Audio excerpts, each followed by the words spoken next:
Como ustedes saben, hemos estado viendo las doctrinas de la gracia, un estudio muy rico, pero también de mucha información.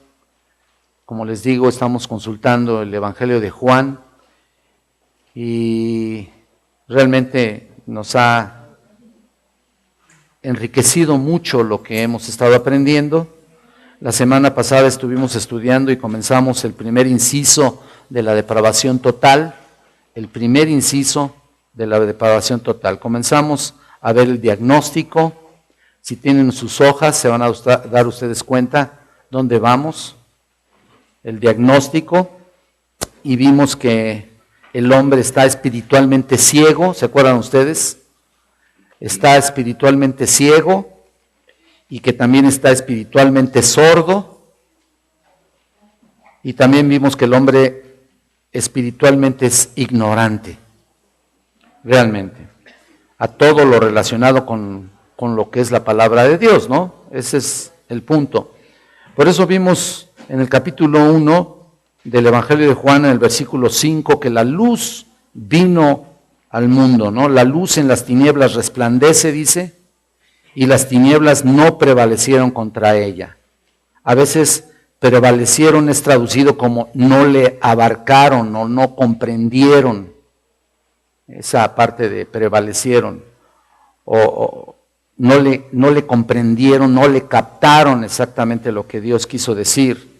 Es como decir, ellos estaban espiritualmente tapados del cerebro al no comprender lo que la palabra de Dios les quiso dar a entender. Es una desgracia realmente, ¿no es cierto? Y ahora comenzamos en el inciso número 2, si ustedes tienen sus hojas, vayan por ahí, por favor. Ahí tenemos los afectos espirituales del hombre, afectos, así como está ahí escrito.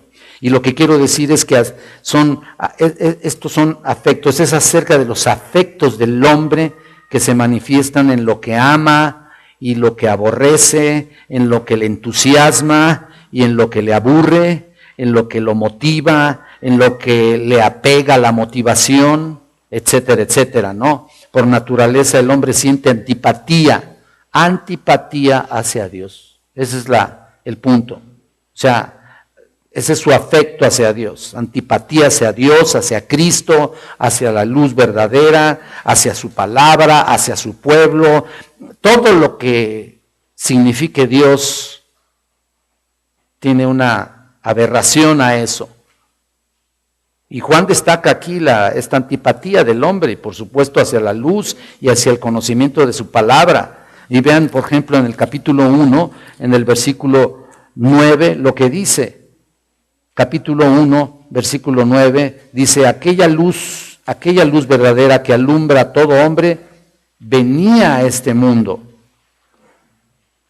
En el mundo estaba y el mundo por él fue hecho, pero el mundo no le conoció. O sea, en otras palabras, no quiso saber de él, no quiso conocerlo, no quiso empatar con él, ¿verdad?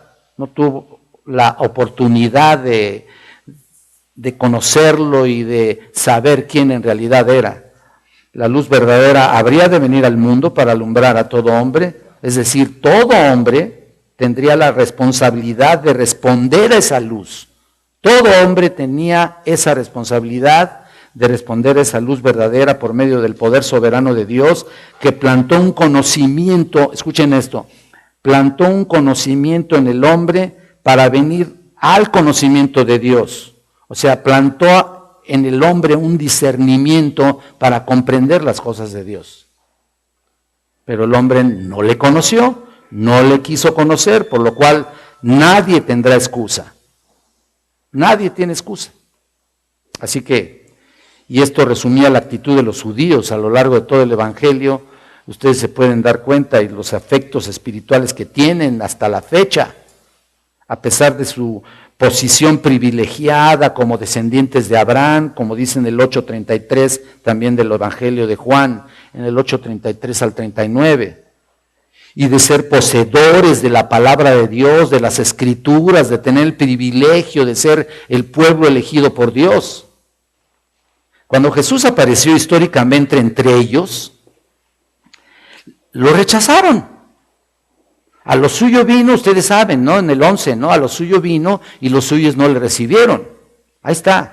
A lo suyo vino, o sea, vino primeramente a su pueblo y los suyos no le recibieron. Y debido a la condición del hombre como un obrador de maldad, pudiéramos llamar así, no es solo que sea meramente indiferente a la luz, no es solamente eso.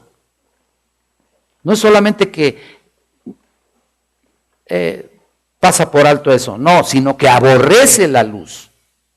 Ese es el punto más terrible, porque expone sus acciones impías. Lo ven ustedes en el 3:20.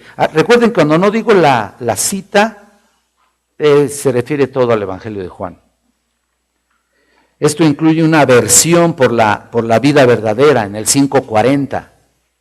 Entonces, cuando el hombre es confrontado con sus delitos y pecados y a su verdadera condición espiritual, intentan justificarse con un ataque contra Jesús mismo y lo difaman. Y esto sucede, si lo pueden ver ustedes en Juan, aquí en el capítulo 8, versículo 48, donde dice: respondieron entonces los judíos y le dijeron: ¿no decimos bien nosotros que tú eres samaritano y que tienes demonio? Fíjense nomás la difamación. Antes, dice, respondiendo Jesús: yo no tengo demonio, antes honro a mi Padre y vosotros me deshonráis. Toda su antipatía espiritual de ellos, derramada aquí en todo este pasaje, incluso si lo ves más adelante te vas a dar cuenta cómo desarrolla su antipatía espiritual. Toda su antipatía se concluyó en el deseo y en el plan de dar muerte a Jesús. O sea, tú ves la realidad de lo que sucede con el hombre, ¿no? No quiere saber nada de Dios, no le recibe, no le conoce, ese es su afecto, le aborrece y termina queriendo matarlo. Vean en el 8:59, aquí, tomaron entonces piedras para arrojárselas, pero Jesús se escondió y salió del templo y atravesando por en medio de ellos se fue. No era su tiempo, ¿no? Vean en el 10, aquí en el capítulo 10, versículo 31. Noten aquí también este punto y este versículo. Entonces los judíos volvieron a tomar piedras para apedrearle. O sea, estaban insistiendo constantemente para asesinarlo. Incluso en el capítulo 12, versículo 10, también dice: pero los principales sacerdotes acordaron dar muerte también a Lázaro. También, ¿no? Ahí te das cuenta que primero era contra Jesús y también a Lázaro. Así que el hombre tiene una atracción natural por la maldad. Ese es el punto principal de lo que estamos diciendo en este punto de la depravación total. Es una atracción natural por la maldad y incluso no solamente le atrae la maldad, sino se adhiere a ella. Esa es la tristeza. Y en su desesperado intento, así lo estoy viendo, en su desesperado intento por no escuchar la verdad, trata de desaparecerla. Es lo que hicieron ellos. En el desesperado intento por no escuchar la verdad, quisieron desaparecer esa verdad. Aborrece la luz, ama las tinieblas, como dice en el 3:19, y la oscuridad es el ambiente en el cual vive y se mueve y está moviéndose de una manera muy cómoda, ¿no? ¿Por qué? Porque el gobernante de este siglo, su propio padre, el diablo, y su voluntad y su ejemplo dominan su vida. ¿Se dan cuenta de eso? Terrible, ¿no? Dominan su vida. Y siendo un mentiroso, imagínense, un homicida desde el principio, como Jesús lo señaló a él. Ahí está, es el reflejo, el hombre es el reflejo vivo, real, de lo que verdaderamente tiene como una identidad muy clara en la vida de Satanás hacia sus hijos, ¿no? Ellos mismos practican todo esto. Vean en el 8:44, regresando un poquito, los voy a traer de un lado para otro, siempre en el Evangelio de Juan, para que ustedes se den cuenta de todo el panorama precisamente de lo que estamos diciendo. En el 8:44 dice, vosotros sois de vuestro padre el diablo, y los deseos de vuestro padre queréis hacer. Él ha sido homicida desde el principio, y no ha permanecido en la verdad, porque no hay verdad en él. Cuando habla mentira, de suyo habla, porque es mentiroso y padre de mentira. Cuando está diciendo padre de mentira, está claramente certificando que tiene hijos, ¿no? Si no es padre, si no fuera padre, no tuviera hijos, ¿no? Pero es padre de mentira, es el autor de la mentira, y todos sus hijos actúan exactamente en la misma circunstancia. Todos los que lo siguen son iguales, no tienen nada de Cristo, fíjate, no tienen nada de Cristo, y mucho menos quieren parecerse a Él. Pues, ¿qué se van a parecer? Lo odian como Satanás lo odia, lo desprecian como Satanás lo desprecia, lo difaman como Satanás lo difama. No les interesa si sus actos son aprobados por Dios. Es lo que menos les interesa. Ellos solo siguen sus pasos de su gobernante Satanás y la aprobación de los demás. Este es otro punto interesante, porque no solamente les interesa pues hacer todo lo contrario a lo que Dios dice, siguen los pasos de Satanás, sino que también buscan la manera de ser aprobados por los demás, de quedar bien con ellos. Ustedes lo pueden ver aquí en Juan 9:22, miren, varios pasajes vamos a leer. Dice, esto dijeron sus padres porque tenían miedo de los judíos, por cuanto los judíos ya habían acordado que si alguno confesase que Jesús era el Mesías, fuera expulsado de la sinagoga. ¿Lo ven? Ellos querían simple y sencillamente quedar bien y tenían miedo. Y vean en el 12:42. Dice, con todo eso aún de los gobernantes, muchos creyeron en él, pero fíjese, creyeron, pero a causa de los fariseos no le confesaban. O sea, tenían más miedo de lo que dijeran los demás, tenían más apreciación y más amor por ellos mismos. No le confesaban para no ser expulsados de la sinagoga. Ahí está. Vean el versículo 43. Porque amaban más la gloria de los hombres que la gloria de Dios.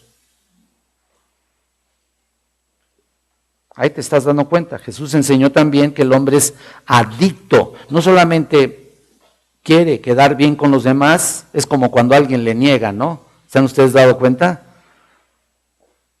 O sencillamente nunca habla de Cristo, ¿no? Tú vas y conoces a la gente, son cristianos, pero nadie lo sabe, supuestamente. Y tú te preguntas, ¿de verdad serán cristianos? Permanecen en la secreta, ¿no? Lo hemos dicho. ¿Por qué? Les da vergüenza. Les da vergüenza exponer y les da vergüenza manifestar el hecho de que son hijos de Dios. Entonces les interesa más la opinión de la gente que lo que Dios piense o quiera hacer con ellos, o el testimonio de Dios mismo. Otra cosa que Jesús también enseñó, que el hombre es adicto o está esclavizado de tres maneras. Escuchen esto. En primer lugar, está esclavizado al pecado. De cierto os digo que todo aquel que hace pecado, esclavo es del pecado, en el 8:34. Entonces, la práctica del pecado es la evidencia de la esclavitud al pecado. En segundo lugar, esta adicción al pecado es evidente en una esclavitud a Satanás. Se llevan, ¿no? Van de la mano, ¿se dan cuenta? Número 1, esclavizado al pecado, en el 8:34. Y número 2, esclavizado también a Satanás. Vosotros hacéis las obras de vuestro padre. Eso es lo que Jesús les estaba diciendo y tratando y desenmascarar a aquellas personas que estaban frente a él. El cual era, ¿quién era su padre? Bueno, pues no era Abraham como ellos decían. Definitivamente que no, sino el diablo. En el 8:44 lo puedes ver. En tercer lugar, enseñó que el hombre es adicto a sí mismo, a su propia carne. Lo hemos estado estudiando en las predicaciones y ustedes se dan cuenta. Entonces son tres, que quede claro en este punto: esclavizado al pecado, esclavizado a Satanás y esclavizado o adicto a él mismo. Esa es la función que está llevando Satanás en ellos. Y obviamente es lo que ellos quieren hacer. En Romanos 8:5 tú lo puedes ver. Y por el mismo dominio de Satanás, y su carne, no puede de ninguna manera ser justificado delante de él. No puede ser justificado delante del Señor. ¿Se acuerdan lo que leíamos en Romanos 8:9? ¿Se acuerdan lo que leíamos? Miren, un poquito nada más para recordarles esta parte muy importante y muy interesante. Mas vosotros no vivís según la carne, sino según el Espíritu, si es que el Espíritu de Dios mora en vosotros. Y si alguno no tiene el Espíritu de Cristo, no es de él. Ahí está. ¿Qué sucede cuando te conviertes en creyente? En realidad, en el momento de la salvación, el Espíritu Santo, ¿se acuerdan lo que estábamos diciendo en las predicaciones? Toma inmediatamente la residencia en ti, ¿te acuerdas? Inmediatamente toma residencia en ti y ahí radica un cambio dramático, maravilloso. Por eso tiene que haber una radical diferencia con los hombres adictos a la carne. El punto que estoy diciendo en este momento. Así que si tú estás convertido, si tú eres de Cristo, si tú dices ser cristiano, tiene que ser una total diferencia entre aquellos que son adictos a la carne. No puedes parecerte a ellos, por favor. Tiene que haber una clara diferencia. Judas Iscariote es un ejemplo de esta adicción a la carne o a él mismo. Mira, ven el capítulo 12 de Juan, seguimos en Juan 12, del 4 al 6. Y dijo uno de sus discípulos, Judas Iscariote, hijo de Simón, el que le había de entregar, ¿por qué no fue este perfume vendido por 300 denarios y dado a los pobres? Pero dijo esto no porque se cuidara de los pobres, sino porque era ladrón y teniendo la bolsa sustraía de lo que se echaba en ella. ¡Qué tremendo! Vean ustedes nada más lo que hacía. Entonces, su amor por su propia vida y su anhelo por tener bienes materiales era su Dios. Cuidado con eso, ¿no? Ciertamente entendemos que debemos cuidarnos y debemos, tener ciertas reservas para nuestro cuidado, pero finalmente Dios se encarga de todo. Sinceramente, uno quiere reservar para que la vejez, otro quiere reservar para cuando me jubile, y otro quiere reservar para mis hijos. ¿Qué para tus hijos, hombre? Sí. ¿Para qué? Disfrútalo mejor, ¿no? Vete de viaje, mis hijos, los hijos, una vez saliendo los hijos de la casa, no tienen por qué seguir dependiendo de nuestro bolsillo, por favor, que se valgan por ellos mismos. Y ese es el punto, queremos constantemente tener nuestra reserva para asegurarnos. ¿Y quién es realmente quien nos asegura? Él es Él provee para todo. No he visto justo desamparado ni su descendencia que mendigue pan. Ahí está el punto, ¿no? Así que el carácter de Judas, en esta parte que acabo de leer, aprendemos aquí que el hombre se sirve a sí mismo y sirve a sus propios intereses constantemente porque tiene su propio Dios que es él mismo. Y yo no quisiera que nos pareciéramos a Él. Por supuesto, no tenemos nada de Él, ni debemos tener nada de Él. Es un Dios terrible y finalmente lo llevaría ¿a dónde? A Él, a la muerte misma, ¿no? Vamos al número 3, por favor. Las voliciones espirituales del hombre. Las voliciones espirituales del hombre. Ahora, ¿a qué me refiero con esto de las voliciones espirituales del hombre? Al decir voliciones me refiero al acto mismo de su voluntad o de su determinación. Al acto mismo de su determinación, de cómo es realmente el hombre. Estamos aquí descubriendo al hombre. Estamos desenmascarando la verdadera identidad del ser humano, sin esconder nada. Entonces es muy importante que veamos esto, reconocer que el hombre toma sus decisiones en este punto en base a sus pecados, al yo, como dijimos, a Satanás, y todo lo que hace se opone a Dios. O sea, si lo hace por él mismo, se opone a Dios, a Cristo, a su palabra, como dijimos. Así que sus decisiones, aunque parezcan libres, en ciertos momentos, tienen el sello característico de la esclavitud. Así que cualquier decisión que tome solo será o solo pueden estar equivocados. Vean el 8:34, un poquito otra vez atrás.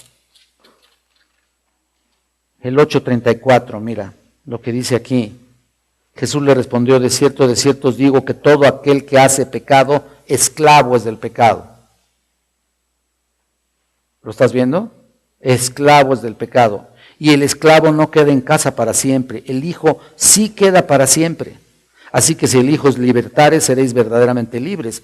Algunos no han entendido todavía este pasaje, pero es muy, muy importante. Jesús aquí quiso hacer notar que la esclavitud del pecado puede salir algún día de las vidas de aquellos que son su objeto, ¿no? Que están esclavizados. O sea, la esclavitud no va a quedar siempre con ellos. ¿Por qué? Porque cuando viene la redención quedan libres, ¿no? Ahí está. Pero una vez que sale el pecado, el Hijo de Dios, el Hijo a través del Espíritu Santo, queda en casa para siempre.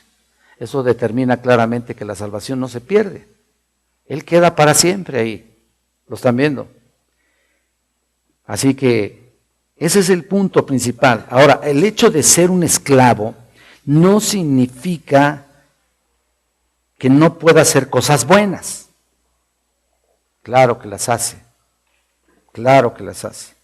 No, hace cosas nobles, incluso hace cosas grandiosas, ¿no? Hace cosas buenas el ser humano. Pero generalmente, no lo digo absolutamente, pero casi generalmente son para su ego personal. Todas las cosas buenas que desarrolla casi siempre están enfocadas hacia su ego para ser reconocido o admirado. Además, todos sus buenos actos o buenas obras son delante de Dios como ¿qué? ¿Qué dice Isaías 64:6? Trapos de inmundicia. Ahí está. Todas aquellas cosas que nosotros tratamos o que tratábamos antes de ser redimidos, tratábamos de hacer para justificar nuestra posición delante de Dios, queda obsoleto para Él, no tiene ni por qué tomarlo en cuenta, porque son para Él como trapos de inmundicia. ¿Qué significa? Que prácticamente ese nivel de buenas obras está claramente queriendo obstruir la obra redentora de Jesucristo. Por eso son como trapos de inmundicia. Y así es. Jesús enseñó que el hombre sufre de una incapacidad doble. Fíjate. Primero, el hombre está incapacitado para acudir a Él para obtener vida. Está incapacitado. Jesús afirmó: ninguno puede venir a mí, ya lo hemos dicho, incluso lo dijimos en la introducción, ninguno puede venir a mí si el Padre que me envió no le trajere. en el 6:44. Y vuelve a decir, por eso he dicho que ninguno puede venir a mí si no le fuere dado por el Padre. Si el Padre no nos trae a Cristo, si el Padre no motiva el corazón del hombre para traerlo a Cristo, el hombre no puede venir a Él. Está incapacitado para hacerlo. No tiene para qué, no tiene por qué, no tiene ni capacidades para venir a Dios. Entonces la habilidad de acudir a Cristo para tener vida incluye, mira, dos aspectos. Voy dando así incisos para que ustedes se den cuenta y quede un poquito más claro este asunto. Número 1, la atracción interior generada por el Padre hacia el Hijo. Ese es uno de los aspectos. Y segundo, el hecho de que el Padre da el don y otorga la habilidad para acudir a Cristo.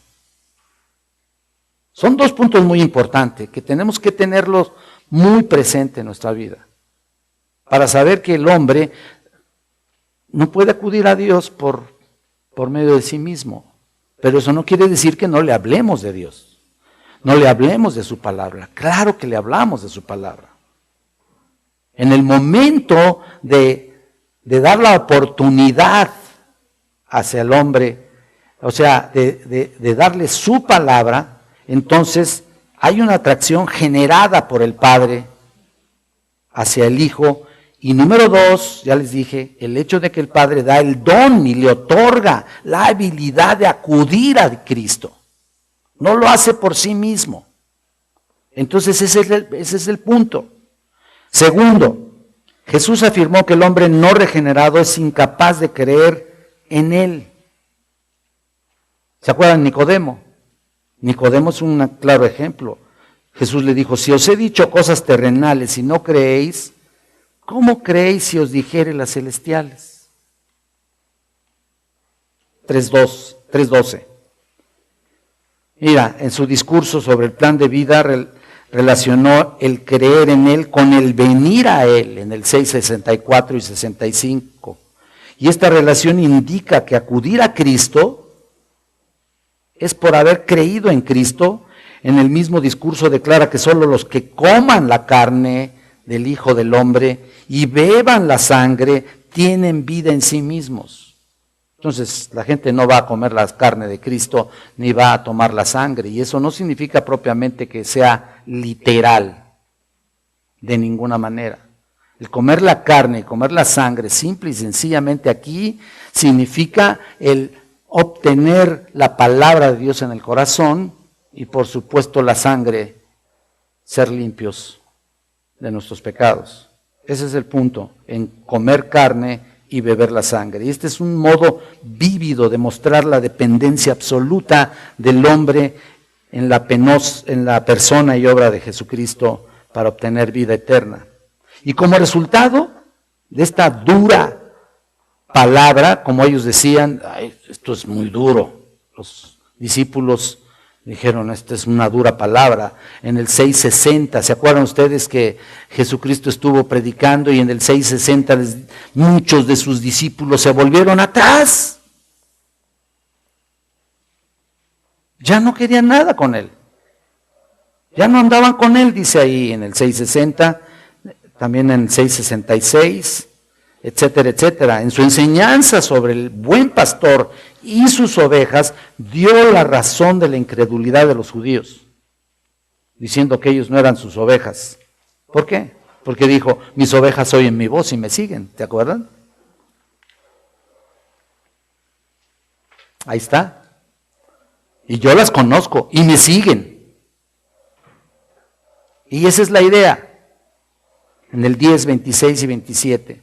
Juan comenta sobre la incredulidad obstinada de la multitud, diciendo que ese es el cumplimiento de dos profecías de Isaías. Ahí, en el 2:78, cita literalmente a Isaías 53:1, en el 12:38. ¿Se acuerdan ustedes que dice, ¿quién ha creído a nuestro anuncio, no? ¿Y sobre quién se ha manifestado el brazo de Jehová? Esa es una cita de Isaías 53:1. En los próximos versículos Juan escribe que no podían creer. O en otras palabras, eran incapaces de creer. ¿Por qué? Porque cegó los ojos de ellos a propósito. Cegó los ojos de ellos y endureció su corazón, así como endureció el corazón de Faraón para no dejar a salir el pueblo de Israel, también a estos. Endureció su corazón para que no vean con los ojos y entiendan con el corazón y se conviertan y yo los sane.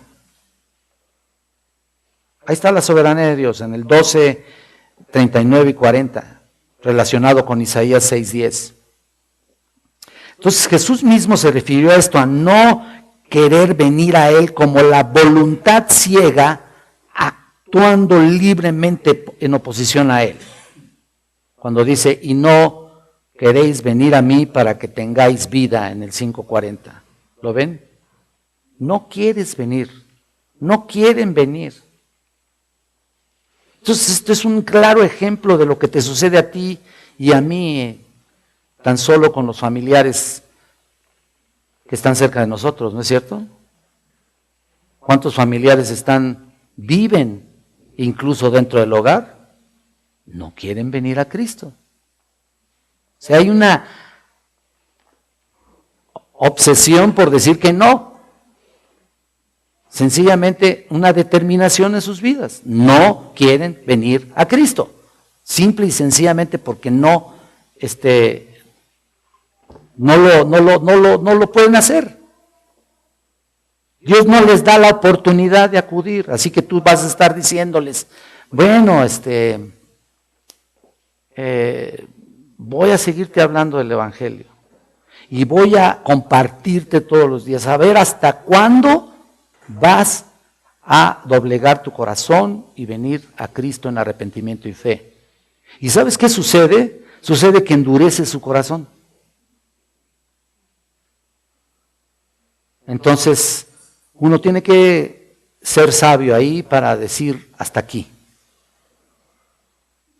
Ya no tienes por qué compartirles nada. Ya no compartas el Evangelio a esa gente que lo ha rechazado por muchos años. Ya no le compartas, por favor. Porque endurece su corazón. ¿Y qué es lo que estás haciendo? Ustedes mismos contéstenme. ¿Condenándolos más o le estás echando qué? Ahí está. En otras palabras, el echarle perlas a los cerdos, ¿saben qué significa? Que en sus oídos o en sus cerebros estás echando a perder la palabra de vida. Ya no les digas más. Mejor orar por ellos y que otra persona sea la que venga y comparta el Evangelio. Porque finalmente nadie es profeta en su propia tierra. Te lo digo de verdad.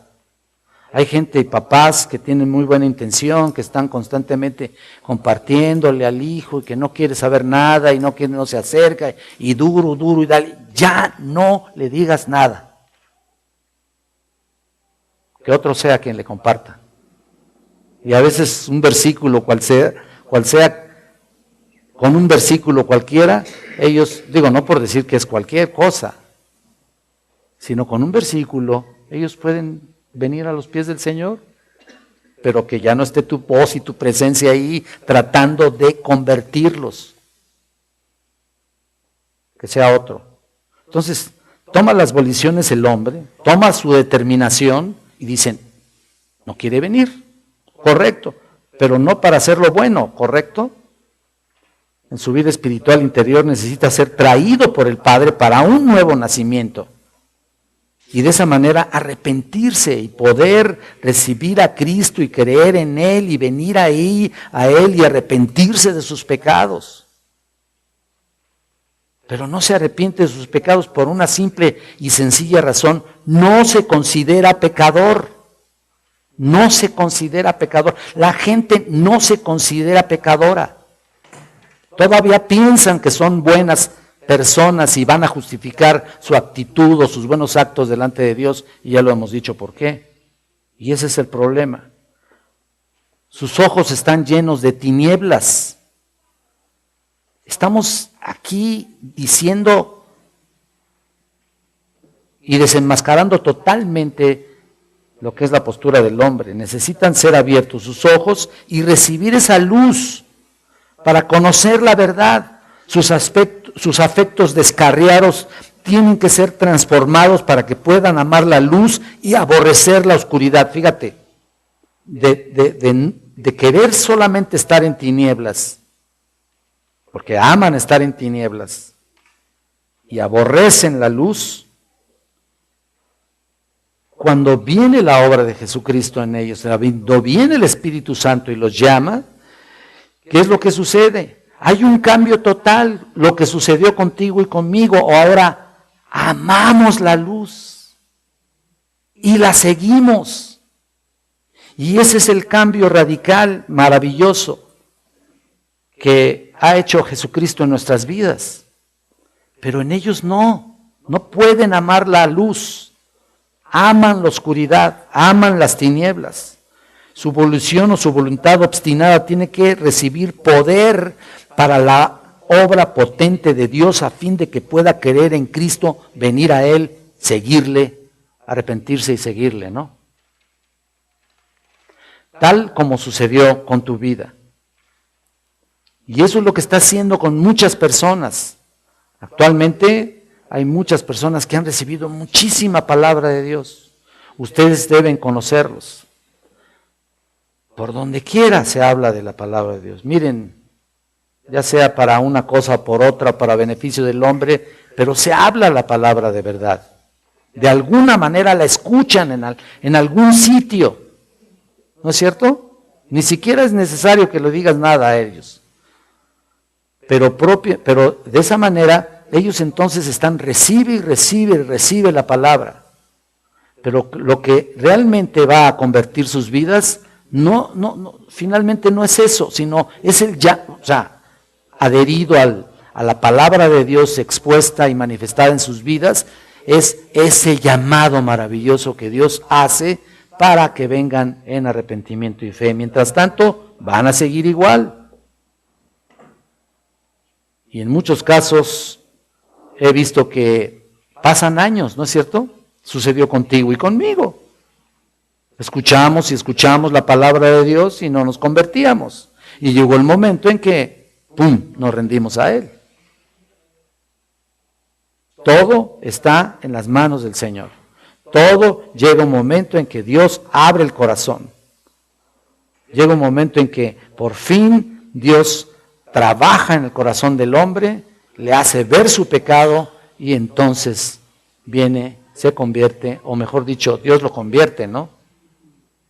Lo decimos se convierte, pero en realidad es Cristo quien lo convierte y cambia completamente su manera de pensar en arrepentimiento y fe, que Dios mismo le otorga. Finalmente todo es de Dios. Recuerden ustedes que si no le da la oportunidad de que se arrepienta a aquella persona, Dios no le da la oportunidad, no se va a arrepentir. Hasta que Dios le dé la oportunidad de arrepentirse. Así está la obra del Señor y así sigue con cada uno de nosotros y con los que se van o vendrán a convertirse más adelante. Vamos al número 4. Noten aquí esto, la actividad del hombre ante Dios. La actividad del hombre ante Dios también, vean que el Evangelio de Juan enseña con mucha claridad que la expresión de la condición del hombre ante Dios se ve en acciones. Por eso está ahí puesto ese inciso, en acciones. No solo por el pecado imputado, sino por el pecado heredado. Jesús enseñó que los hombres amaron más las tinieblas que la luz, porque sus obras eran malas, como les estoy diciendo. Porque todo aquel que hace lo malo aborrece la luz y no viene a la luz para que sus obras no sean reprendidas por él, no sean expuestas. En el versículo 19, la palabra traducido malas indica maldades activas, perniciosas o destructivas. En el versículo 20, la expresión lo malo indica lo despreciable de esas acciones, lo indignas que son delante de Dios. La primera palabra en el versículo 19 puede ser usada para describir la raíz de alguien cuya vida interior ya hemos descrito en los incisos 1 al 3. La segunda expresión se refiere al fruto que produce semejante raíz. Y esa raíz obviamente no es buena. ¿Por qué? Porque es condenada por Dios en el 3:18.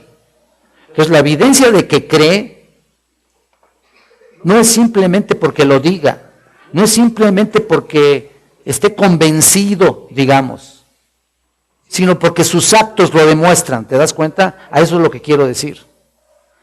En otras palabras, es la obediencia la que identifica a un verdadero hijo de Dios. La falta de fe produce desobediencia. Y una vez que tienes fe, produce obediencia. Jesús enseñó que la motivación de los que obedecen es expresar amor por Él en primer lugar, fíjate. Vean el 14, vamos al capítulo 14, versículo 15. Si me amáis, guardad mis mandamientos, ¿te acuerdas? Versículo muy conocido. Y vean el versículo 21. El que tiene mis mandamientos y los guarda, ese es el que me ama. Y el que me ama será amado por mi Padre, y yo le amaré y me manifestaré a Él. ¿No quieres que se manifieste en tu vida? Claro que sí, ¿no? Se va a manifestar el Señor. Mira el 23, respondiendo Jesús y le dijo, el que me ama, mi palabra guardará, y mi Padre le amará, y vendremos a Él y haremos morada en Él. Esto es lo más maravilloso, ¿no? Va a ser morada en nosotros. Ahí está. Y sigue diciendo, el que me ama no guarda mis palabras, y la palabra que habéis oído no es mía, sino el Padre que me envió. Ahí está. Y otra vez en el 15, vayan al 15, 23, por favor. El que me aborrece a mí, también mi Padre aborrece. O sea, la contraparte, ¿no? Ahí está la otra parte. Noten aquí en el 24, si yo no hubiese hecho entre ellos obras que ningún otro ha hecho, no tendrían pecado, pero ahora han visto y han aborrecido a mí y a mi Padre. Pero esto es para que se cumpla la palabra que está escrita en su ley. Sin causa me aborrecieron. ¿Se dan cuenta? Vean nomás. La obra que Jesús había dado a todos ellos, finalmente sirvió para que lo aborrecieran peor. Sin causa lo habían aborrecido. Y así como la meta de obedecer a Cristo es honrarle a Él y al Padre que le envió, desobedecerle es deshonrarle a Él y al Padre.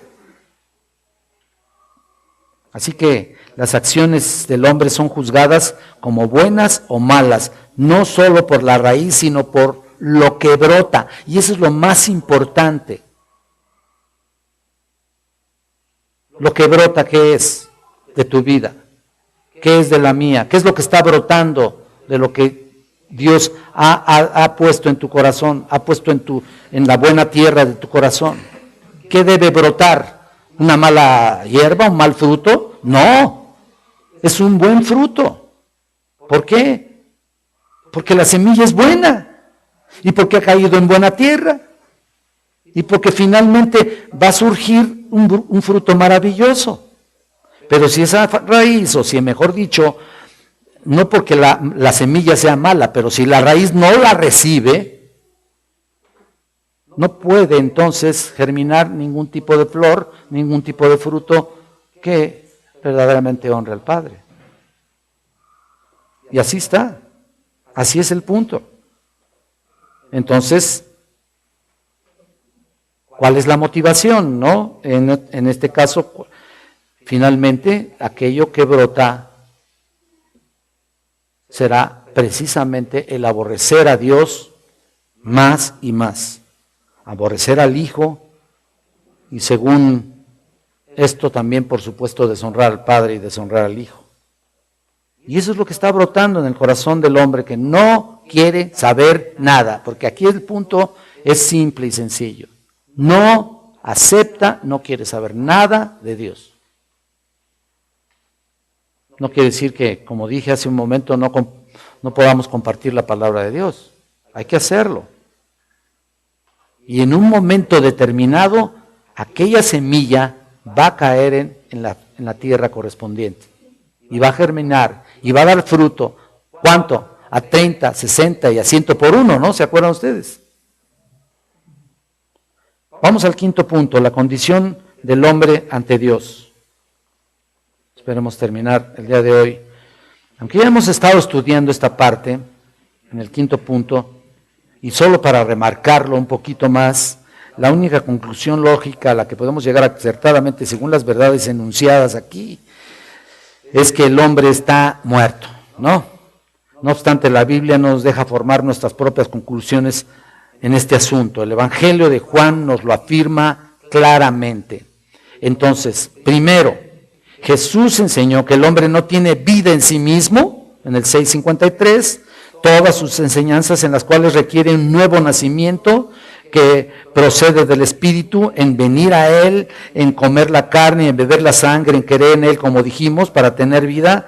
También indica esto el Evangelio de Juan en el 5:40, mira, de todas maneras no lo van a aceptar. En el 5:40 dice aquí, no queréis venir a mí para que tengáis vida. Otra vez, no queréis. ¿No?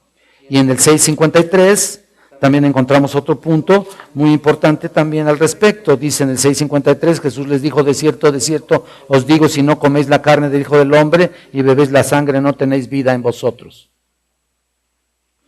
Entonces, las afirmaciones de que solo Él es la vida y que Él solamente da vida, exige entonces finalmente que creamos. Y que fuera de Él y su don de salvación, el hombre no tiene vida espiritual.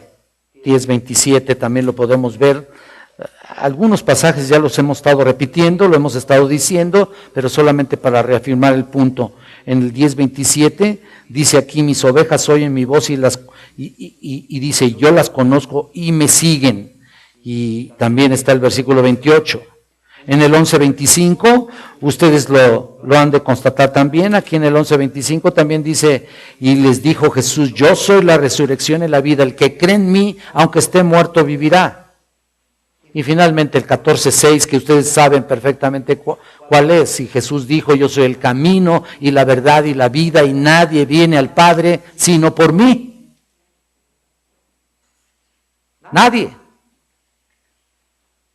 Bueno, ese fue el primero. Estamos resumiendo ya todo lo que es la depravación total que hemos estado enseñando. En segundo lugar, enseñó que la condición del hombre impío es de muerte espiritual, en el presente, que puede haber la oportunidad de convertirse y obviamente pasar a otra etapa. Pero en primer lugar, su muerte espiritual es en el presente, excepto si es llamado para ¿qué? Para que el que oye la palabra y crea el que me envió tiene vida eterna y no vendrá condenación, mas ha pasado ¿de qué? De muerte a vida. ¿Te das cuenta? Así que mientras no sea llamado por Cristo, permanece muerto. Pero en el tiempo del Señor, como les dije, llama al impío. Cuando los muertos oirán la voz, ¿se acuerdan el 5:25 que dice, cuando los muertos oirán la voz del Hijo de Dios y los que oyeren vivirán? Un examen cuidadoso de este pasaje indica, en el trasfondo de este pasaje demuestra aquí que Jesús se refiere a los muertos espiritualmente, pero también, por supuesto, es una referencia al futuro, cuando venga la resurrección. Son dos aspectos ahí en el Juan 5:25 y 26, después ustedes chéquenlo, se van a dar cuenta que en realidad es un pasaje que se refiere a un llamado espiritual a los que están muertos como nosotros lo estábamos, por supuesto, antes de convertirnos. Y también se refiere a la resurrección futura, que finalmente dice que ahí que los sepulcros se abrirán y oirán su voz y se levantarán en el 28 y en el 29. Todo está en el 5 del 25 hasta el 29, si lo quieren checar luego. Entonces, espiritualmente todos los hombres son como Lázaro por lo pronto. Ahí están como Lázaro, ¿se acuerdan, no? Cuando Jesús se acercó a su sepulcro y pidió que la piedra fuera quitada, ¿se acuerdan ustedes? Con el hedor de la muerte sobre ellos, ¿no? Y dice que ataba las manos y los pies con vendas y el rostro envuelto en un sudario. Y así como solo la voz vivificadora, escuchen esto, la voz vivificadora del Hijo de Dios diciendo, Lázaro, ven fuera, pudo sacarlo del sepulcro, en el versículo 44. Bueno, pues esta misma voz está hablando hoy a hombres muertos espiritualmente y los llama a una vida espiritual y eterna a pesar de que estén en la peor de las circunstancias. O sea, el cuerpo, ¿no? Ellos, en su trasfondo pecaminoso, cualquiera que sea, su situación descompuesta, Jesús lo levanta entre los muertos.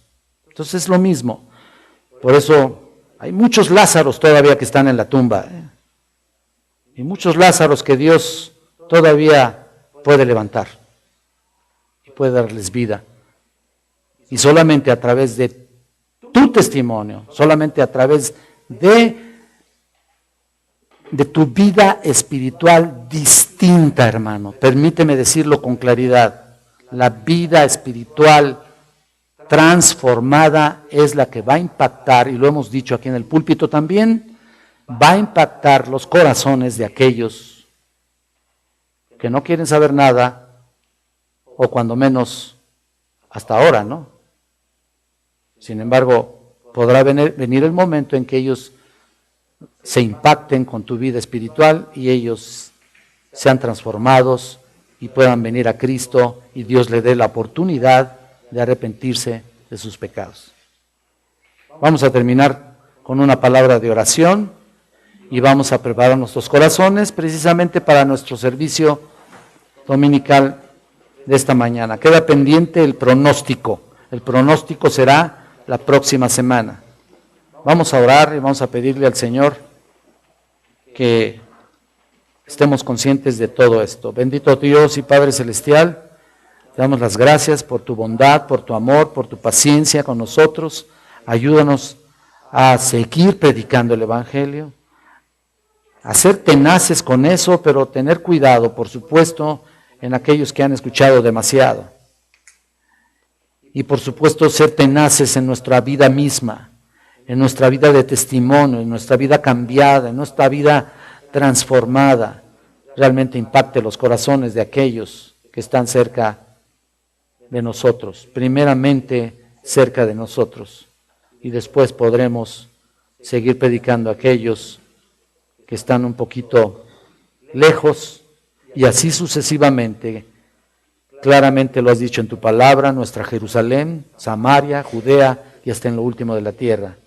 Eterno Dios, gracias por tu bondad. Te pedimos que nos ayudes y prepares nuestros corazones para el servicio general y, por supuesto, la celebración de la Cena del Señor el día de hoy en nuestra iglesia. Todo esto te lo pido en Cristo Jesús. Amén.